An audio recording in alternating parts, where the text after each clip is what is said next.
Job 30. So when I read this, another glimpse of history was portrayed here. Basically, there are people who are banished from human society. They eat things was like the root of the broom bush. I don't know what that is, but they basically live in the wild and eat stuff that are grown there. Um, uh, Job called them a base and nameless brood, and they have children, and those young men, basically, they spat in Job's face. They mocked him. He basically said before their their parents, what's God, they're like the young man's father were these type of people, and Job would have disdained to even put them with his sheepdog. So he looks down on them, and I think they know it. They now that Job is in this predicament, they does not hesitate to spit in his face. They broke up his road. They basically tried to harm him and steal from him, I guess.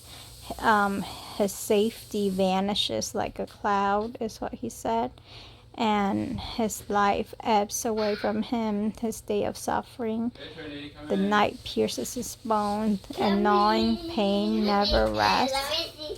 In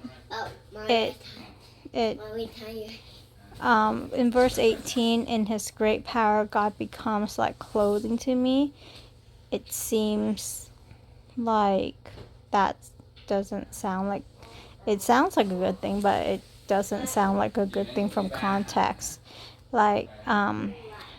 Because verse 19, he said God binds him and throw him into the mud. He cried out to God, but he does not answer. And verse 23, Job thinks that God will bring him to to death. So I guess that's why he's asking God to let him escape to death quicker. But God, in the very beginning, God already said to Satan to not take his life. So God does not want him to die. But Job doesn't know that. And then it's right here, he said he helped those in trouble and took care of the poor. When he hoped for good, evil came, and when he looked for light, came darkness.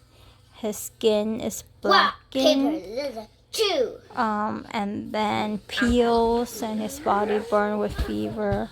His lyre turned to mourning, and his pipe to the sound wailing.